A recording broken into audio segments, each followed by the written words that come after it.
Ce matin, j'ai introduit le thème par un cantique. Je sens l'onction prophétique ce matin. C'est tellement fort dans mon esprit. Alléluia. On ne peut pas aller où la parole sans... Amen. On va prophétiser d'abord par la parole de Dieu. Amen. Quelle est ton identité réelle? Quelle est ton identité réelle? Amen. Quelle est ton identité réelle? Toute personne a une identité. Chacun de nous a une identité. Si on veut reconnaître une personne, on le reconnaît par quoi? Son identité. Son identité le caractérise. Ça peut être le nom. Amen. Ça peut être aussi souvent le surnom. Parce que quand tu arrives quelque part, je demande après Maman Tata, on va la retrouver. Mais si je demande après Madame Da, ça sera certainement difficile. Amen. Donc l'identité te caractérise. L'identité est définie dans le sens où dit que c'est cette personne. Alléluia. Alléluia. Donc, ce qui peut caractériser un chrétien, c'est son identité. C'est son identité. Mais est-ce que vous savez qu'on a d'abord des identités originelles? My God. On a d'abord des identités originelles. D'où viennent ces identités originelles? Ou non? Par Dieu. Parce qu'avant que nous ne soyons sur la terre, nous étions d'abord au ciel. Amen. Nous étions d'abord au ciel. Et puisque nous étions au ciel, c'est là-bas notre résidence première. C'est là-bas qu'on vivait. C'était notre première demeure. C'est pourquoi la Bible nous dit que nous sommes des voyageurs sur la terre. Nous sommes en mission sur la terre. Donc, avant que nous ne venions sur la terre, nous étions d'abord quelque part. Et ce quelque part-là, c'est dans le ciel avec notre Seigneur Jésus-Christ. Amen. Amen. Donc, c'est pourquoi la Bible dit que nous sommes des touristes et des voyageurs sur la terre. Donc, notre première demeure, c'est dans le ciel. Mais dans le ciel, on avait un nom. Alléluia. On avait une identité. On était reconnu dans le ciel en tant que ceci, en tant que cela. Dis Amen avec moi. Lorsque les anges qui sont dans le ciel, dans le livre des Apocalypses, le livre de la révélation des Apocalypses, il y a des anges qui sont dans le ciel qui ont des noms. Comme Gabriel, comme Michael, comme l'ange Michel. Vous voyez, au ciel, si tu veux demander après un ange, il a son identité. Alléluia. Maintenant que nous ne sommes plus au ciel, nous sommes sur la terre. Est-ce que notre identité doit être différente de ce qu'on avait dans le ciel? Je vous pose la question. Est-ce que ça doit être différent? Amen. Donc, l'identité doit pas être quoi? Différente. Donc, notre identité au ciel est reconduite sur la terre. Je veux dire, me faire comprendre. Pour dire quoi? Si tu quittes, je prends une ville, Yamoussoukro. Tu as quitté Yamoussoukro, tu t'appelles là-bas Bafon. Mais est-ce que si tu arrives à Abidjan, tu as plus t'appeler Bafon? Tu t'appelles comment? Ça veut dire que ton identité dans le ciel te suit jusqu'à sur la terre. Alléluia. L'identité dans le ciel caractérise ce que tu dois être sur la terre. My God. Ça caractérise ou ça détermine ce que tu dois être sur la terre. Amen. Amen. Donc, si ça caractérise ce que tu dois être sur la terre, et puis tu viens sur la terre, tu n'es pas ce que tu dois être, tu dois revoir ou te poser la question. Ton identité dit réellement qui tu es. Amen. Qui tu es. Et voici que Tu es venu sur la terre et puis tu as une autre identité qui n'est pas ton identité réelle. Et ton identité que tu portes sur la terre, là, c'est l'identité souffrance, pauvreté, galère, gourmet. Amen. Ton identité, c'est vivre sous la coupole des autres. Toi, ton identité, c'est dépendre des autres. En réalité, tu as travaillé pendant des années, mais comme tu n'étais pas dans ton identité réelle, tu as servi les autres. Écoutez bien ce message. On le continue mardi et mercredi. Tant qu'un homme n'a pas compris qu'en réalité, ce qu'il est dedans là, c'est pas ce qu'il doit être dedans là, il demeure toujours dedans. Amen. J'ai dit, tant que tu n'as pas compris que le statut ou ta position ou la vie que tu vis, c'est parce que tu dois vivre. Si tu n'as pas encore compris que tu ne dois pas être comme ça là, tu vas toujours être quoi? Dedans. Alléluia. Alléluia. Tu peux. Il y a des gens qui ont tout, mais ils sont malheureux. Ils sont malheureux. Parce que ce n'est pas leur identité vraie. Allons dans la parole de Dieu. Dans le livre de Genèse 32, versets 27 à 28.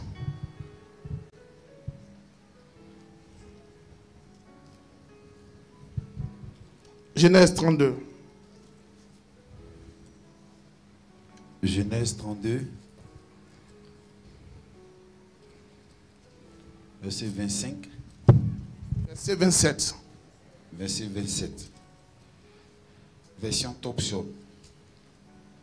L'homme dit, laisse-moi partir, car l'aurore s'élève. Jacob répondit, je ne te laisserai point partir sans que tu ne m'aies béni. L'homme lui dit, quel est ton nom?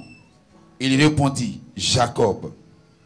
L'homme répondit, Jacob ne sera plus le nom qu'on te donne, mais Israël, car tu as lutté avec Dieu et avec des hommes et tu as été vainqueur. Amen. Amen. Dans la parole du second dit, il lui dit, quel est ton nom? Et il répondit, Jacob. Verset 28, il dit encore, ton nom ne sera plus Jacob, mais tu seras appelé Israël.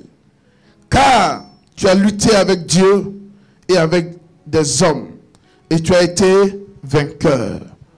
Que l'Éternel bénisse sa parole au nom de Jésus. Dans mon introduction tout à l'heure, je disais que ton identité, c'est ce qui te caractérise. C'est ce qui te fait. C'est par ton identité on arrive à quoi? À te reconnaître, à te repérer. Lorsque la police ou la gendarmerie ou quelqu'un cherche une personne, on ne dit pas que je cherche, hey là, c'est pas le nom de quelqu'un. À partir de ton identité, on peut te retrouver. Amen. Ton identité peut être tes empreintes. Ton identité peut être quoi? Ton numéro. Ton identité peut être des pièces. Ta pièce d'identité. Mais voici ici l'histoire de Jacob. Jacob qui est le fils d'Isaac. Et il est un frère du nom d'Isaïe. Et voici que Jacob, quand il venait, lui et son frère se sont battus dans le ventre jusqu'à ce qu'ils sortent. Et Jacob a grandi entre les jambes de sa mère. Quand je dis entre les jambes de sa mère, il est resté tout le temps cloîtré à la cuisine avec sa maman. Je suppose que c'était un meilleur cuisinier, un bon cuisinier. Mais Isaïe était celui-là même qui se battait pour nourrir la famille. Mais un jour arrive, Dieu bénit la famille. Il doit bénir les deux. Mais précisément Isaïe. Et Jacob, qui signifie usurpateur, qui signifie voleur, qui signifie tricheur, trompeur. c'est l'identité qu'on a donnée à Jacob. Mais en réalité, Jacob, ce n'est pas son identité réelle qui est là. Mais c'est une identité qui lui a été donnée par qui? Par qui? Par passé?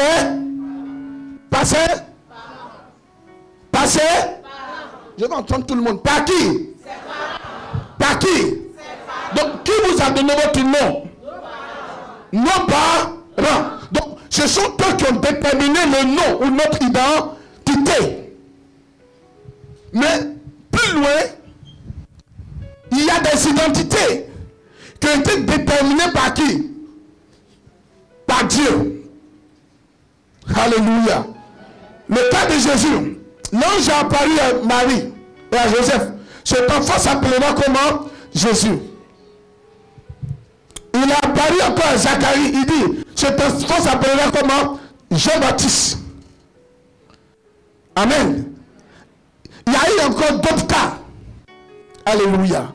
Mais ici, Jacob, qui était porteur d'une nation, Jacob était porteur d'une destinée, Jacob était porteur d'une bonne nouvelle, Jacob était porteur d'une grande famille.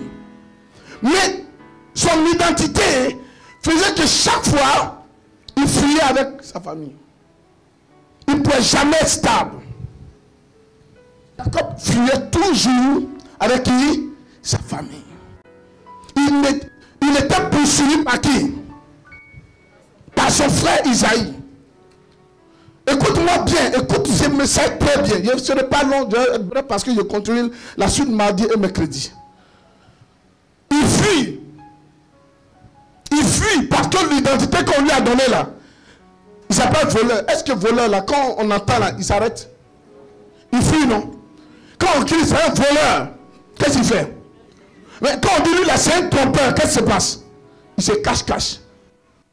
On dit il a arnaqué une personne ici. Qu'est-ce qui se passe? Il se cache. Pour ne même pas qu'on ait le regard sur lui. Lorsque tu es ami avec un trompeur, on ne t'aide pas à te coller la tromperie aussi. Jacob était ainsi. Mais en réalité, c'est le nom de Jacob qui avait l'influence sur lui. Ce nom-là a carrément changé la destinée et l'identité réelle que Jacob devait être. Alléluia.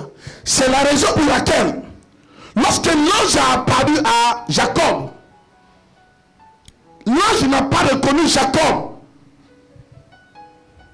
Parce que le nom qu'il reconnaît sur Jacob là, ce n'est pas ce nom que Jacob porte. Dieu a envoyé l'ange vers lui. Mais lui ne s'adressait pas au nom à Jacob. Mais il s'adressait à une personne qui s'appelle Israël. Et cette personne vers qui l'ange s'adressait s'appelle Jacob. Donc l'identité avait changé.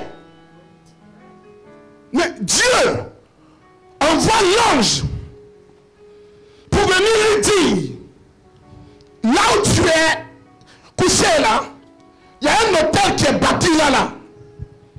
Il y a quelqu'un qui a prié ici. Il a laissé une onction ici. Il a invoqué, il m'a invoqué. Et je suis descendu là. Donc, là où tu es couché, il y a une connexion entre le ciel et la terre. Puisqu'il y a une connexion entre le ciel et la terre, cette connexion m'appelle à venir voir qui est couché là. Mais il arrive, il trouve que c'est Jacob. Il s'est mis à lutter avec lui. Tu dois quitter ici. Tu dois quitter là. Ta place n'est pas ici. On n'a pas besoin de voler ici. Donc, l'ange s'est mis à lutter avec lui. La Bible dit, quand il est arrivé, il s'est mis à lutter avec lui. En réalité, si c'est une bonne personne, est-ce que l'ange va se mettre à lutter avec lui? Hein? Il ne se mettra pas à lutter avec lui. Écoutez cette révélation. Hein? Il arrive là, immédiatement, il se met à se battre avec lui. Ça veut dire, l'identité de Jacob ne lui permettait pas d'être là. Alléluia. ça ne lui permettait pas d'être là. L'ange commence à lutter avec lui. Et lui aussi, il saisit l'ange. Mais quelqu'un qui fuyait devant Isaïe, il arrive à saisir un ange. Ça veut dire quelque part, son identité. Merci. Doit sortir. La force qu'il n'avait pas, là, immédiatement, il reçoit quoi? Cette force. Donc, il se met à lutter avec lui. Il dit, mais c'est une bonne occasion, ça. Ici, là, je n'ai pas encore vu quelqu'un. Il peut penser que c'est Isaïe. Mais après, il s'est rendu compte. Il s'est mis à se battre avec lui. Et la personne lui dit, laisse-moi aller car l'aurore arrive. Quand il entend ce signal, cette voix qui dit, l'aurore est en train de venir, le jour est en train d'arriver. Je dois bénir la nuit. Et le jour on doit me voir. Il dit, je ne te laisse pas partir. Toute bénédiction que tu vois dans le jour, ça a été déjà reçu dans la nuit. Il a dit, ce que tu as vu dans le jour là, ça a été fait la nuit. Et la Bible dit, il s'est mis à lutter avec lui. Il s'est mis à lutter avec lui. Il dit, je ne te laisse pas. Mais Jacob dit, il faut me bénir d'abord avant que je ne te laisse. L'ange dit, on ne peut pas bénir un voleur avec ses mots. Même si je te bénis, tu ne peux pas réussir. Mais allons plus loin. Est-ce que le père de Jacob, Isaac, n'a pas béni Jacob? Est-ce qu'il n'a pas béni Jacob? Mais est-ce que Jacob n'a pas continué à fuir? Il a été béni par son père. Mais en réalité, la bénédiction de son papa ne suffisait pas. Pour enlever quoi? L'opprobre. Ici maintenant, Jacob fut béni par Isaac. Mais la bénédiction de son père là, ne pouvait pas changer son identité. J'ai dit, ça ne pouvait pas changer son identité. Tu peux être béni par ta maman. Tu peux être béni par ton père. Tu peux être béni par ta grand-mère, par ton grand-père. Mais tant que tu n'as pas lutté avec le roi de gloire, tu ne peux pas entrer dans toute la plénitude de la grâce. Il dit, Jacob fut béni par Isaac. Mais ça ne suffisait pas. C'était insuffisant. Mais il a été béni par qui? Par son père. Mais il manquait d'énergie et de force. Il manquait de capacité de réussir. C'est quand il a travaillé chez là-bas pendant combien d'années? 14 ans. Pour avoir quoi? Femme. Il a été servi au départ sans résultat cette année. Servi 14 ans sans rien. Mais c'est lorsqu'il a pris la résolution de partir qu'il a reçu la présence d'un ange. Et quand ils ont fait le partage, il a eu beaucoup. Mais ça ne suffisait pas toujours. La Bible dit, quand il est arrivé à cet endroit, il a pris la moitié, la plus grande partie des plus grandes richesses. Pour aller donner à qui? À son frère Isaïe. Pour lui dire pardon. Donc tout ça, tout son effort qu'il a fait à l'étranger pendant 14 ans là, il va donner ça à son frère parce qu'il a peur que son frère ne le tue. Ce n'est pas le même nom qu'il reçut là. Hein? Les voleurs là, est-ce qu'ils arrivent à bouffer bien l'argent? Hein? Parce que même quand tu allais voler, et que tu vois le propriétaire, celui que tu allais voler, quand il passe, tu as l'impression qu'il sait. Dis Amen. Et donc, si tu es là même, souvent tu tombes sur toi, tu ne sais pas, et puis bon, s'il va avoir les regards sur toi. Donc, il a volé la grâce de qui? D'Isaïe, son frère. Donc, quand il a appris que son frère est devant lui, là, il dit, attendez, il va lui restituer tout en même temps. Son nom symbolise pauvreté. Puisque ce n'est pas le nom qu'il portait dans le ciel. Puisque ce n'était pas son identité réelle. Puisque ce n'était pas l'identité que lui devait avoir. Et que ses parents lui ont donné. Ils lui ont donné quoi? La pauvreté.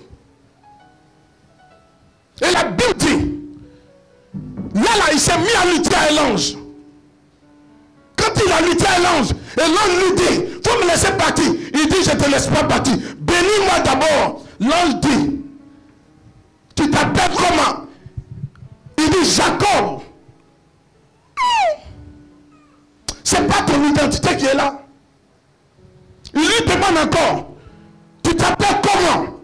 Il dit, Jacob. Il dit, on t'appellera plus quoi? Jacob. Donc, l'ange, pour bénir Jacob, il a obligé de faire quoi? De changer le nom de Jacob. Pour que Jacob puisse porter l'identité qu'il avait dans le ciel. Son identité qu'il devait lui porter dans le ciel a été mis à part. A été mis oublié. C'est pourquoi les mamans, quand vous êtes enceinte d'un enfant, vous devez consulter Dieu. Quel est le nom de l'enfant qui vient? Quelle est son identité réelle? Parce qu'il a une identité qu'il porte dans le ciel. Il n'est pas venu sur la terre parce qu'il vivait ici avant, il vivait au ciel. Amen. Amen. Vous allez comprendre. Et il dit à Jacob, tu ne t'appelles plus Jacob, mais tu vas t'appeler quoi? Israël. Israël, tu veux dire quoi? Ça veut dire quoi? Le père d'une multitude de nations. Mais est-ce que ça veut dire voleur? Qui dit père d'une multitude veut pas de qui? De roi, de chef, de commandeur. C'est une personne qui est quoi? Élevée. Le Dieu d'Israël, ça veut dire le Dieu de Jacob, qui parle d'Israël, parle de Jacob qui a eu un Dieu, une alliance avec qui? Avec l'Éternel des armées. Mais ici, l'identité va changer. Comment? Est-ce qu'il a béni Jacob avec l'argent? Il a béni Jacob avec le travail? Il a béni avec quoi? Des sacs de riz? Mais il a béni Jacob avec son nom. Ça veut dire que ton nom détermine tout. Ton identité caractérise tout dans ta vie. Alléluia. Mais ton identité là, c'est ce qui te caractérise. C'est par ton identité on te reconnaît. Mais tant que ton identité signifie pauvreté, misère, tu vas continuer à souffrir. Un exemple comme Lazare, je l'ai dit tout à l'heure, veut dire souffrance.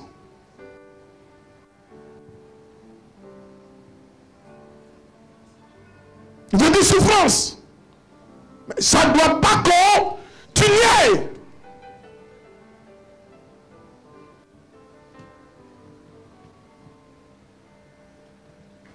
Alléluia. Amen, amen, amen. Quelle est ton identité?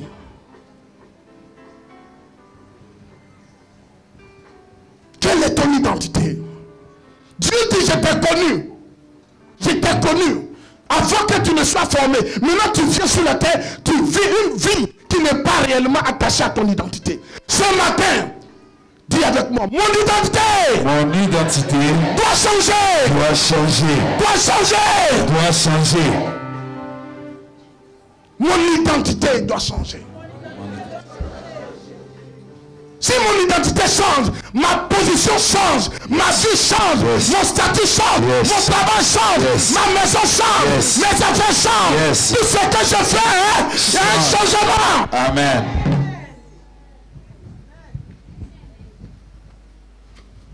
Quelle est ton identité?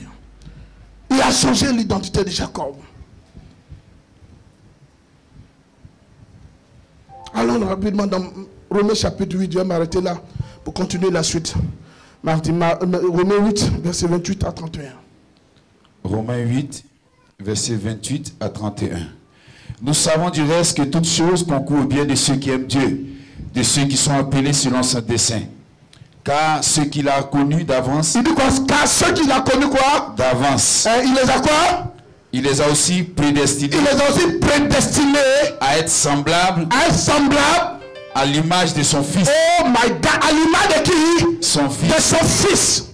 Ça veut dire, celui qui a été d'abord prédestiné, qui a été identifié, fils de Dieu, depuis le ciel, il ne peut pas venir sur la terre et puis devenir fils de la pauvreté. Reprends le même verset, le même verset. Verset 29. Non, reviens au verset 28. Verset 28. Nous savons du reste. Nous savons du reste. Que toutes choses. Que toutes choses. Concourent au bien. Concourent au bien de ceux qui aiment Dieu. Qui aiment Dieu. Maintenant, attendez. Ceux qui ne sont pas, qui n'ont pas d'identité céleste, détestent les choses de Dieu. Dis Amen avec moi. Amen. J'ai dit, celui, frère, écoute-moi. Doucement même. Celui qui n'aime pas les choses de Dieu, quand on parle, allons évangéliser, allons faire telle chose pour l'église, allons faire telle chose. Et puis tu le vois, il boude là. En réalité, il ne fait pas partie des enfants de Dieu qui étaient dans le ciel. Amen. C'est un trompé qui s'est glissé puis il est venu. Dis Amen. Amen. En fait, il dit celui qui est prédestiné là, qui a une identité céleste, aime les choses quoi? Célestes. Il dit quoi? Il dit, nous savons du reste que toutes choses concourent bien de ceux qui aiment Dieu. De ceux qui sont appelés selon son dessein. Attends, ceux qui sont appelés selon quoi? Son dessein. Mais tu as été appelé où d'abord? Depuis le ciel. Depuis ton Père céleste. Et il dit que nous sommes quoi? L'image de qui? De Christ. De qui? Son fils. Oh, attendez, répondez-moi. On est l'image de qui? De qui? Bon, tant que tu n'as pas la pièce originale là, tu peux faire la photocopie? Non. Non, la photocopie là, ça sort de qui? De l'original. Donc l'original, il faut qu'on envoie l'original. Ça veut dire il faut que tu sois connecté à l'original pour avoir déjà la photocopie. Amen. Et ici, nous, on est la photocopie de celui qui a quoi? L'original. Et cet original, il habite où ça? Il te met où ça? Dans le ciel. Et si nous venons sur la terre, il dit ce n'est plus lui qui vit dans le ciel, mais c'est lui qui vit où ça? En nous. Amen. Donc tu ne peux pas porter l'identité de Jésus et puis vivre, manger, attaquer matin, midi, soir. Attendez, pour te nourrir même, il faut lutter. Ça doit changer. Ça doit changer. Ça doit changer. Si tu es né pour accompagner les autres, pour être comme les autres, mon ami, ma soeur, ta place n'est pas ici. Il faut sortir de l'église. Il dit, si toi tu es ici, et puis ta vie va rester depuis le 31 janvier 2022 jusqu'au 31 2022, encore bien début 2023, et puis ta vie là, ton identité c'est la même chose. Ta place là, ce n'est pas parmi nous.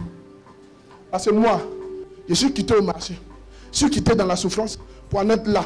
Si je suis arrivé là, c'est que je t'introduis dedans là, c'est que tu peux aussi arriver aussi. Yes. Dis Amen.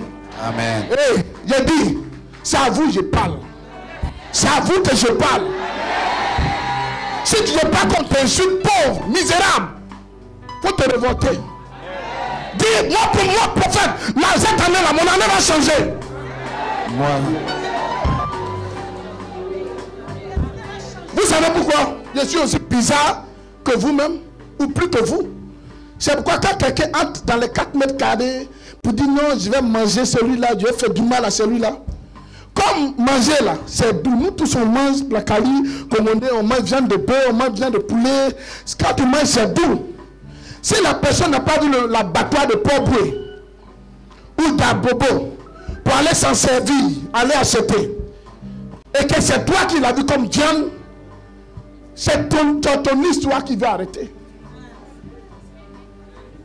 C'est ton histoire qui va arrêter. Non, puisque tu ne veux pas qu'il arrête ton histoire, quand tu arrives ici, je dis, comme viande est doux, et que c'est l'homme que toi tu as vu, tu as mangé pour toi-même. C'est pourquoi vous entendez, on dit non, lui là il est mort ici, tel est mort ici. Mais si tu n'as pas mangé, tu n'as pas touché, tu vas mourir. Tu vas mourir. Frère, quelle est ton identité réelle? Il y avait un homme qui s'appelait Jacques. Son identité faisait quoi? Signifie souffrance. Le jour qu'il s'est rendu compte, hé Baba, non, t'as manachon. T'as pas manachon. Aide-moi, sauve-moi. Change mon identité. Et la Bible déclare qu'il est devenu quoi? Prospère. C'est ton identité qui te fait, qui te caractérise. Ta maman a souffert dans le foyer. Toi aussi, tu rentres, tu souffres dans le foyer. En réalité, c'est ton identité, la même identité que ta mère. Non, mais Jésus dit, je t'avais connu. Ta maman t'a seulement porté. Elle est un instrument de passage pour que tu viennes sur la terre. Mais tu n'as pas la même identité que ta mère. Dieu est envoyé dans cette famille, mais ton identité est différente de la famille que tu appartiens. Tu n'es pas né pour avoir la même identité. Dans ma famille, il n'y a pas pasteur.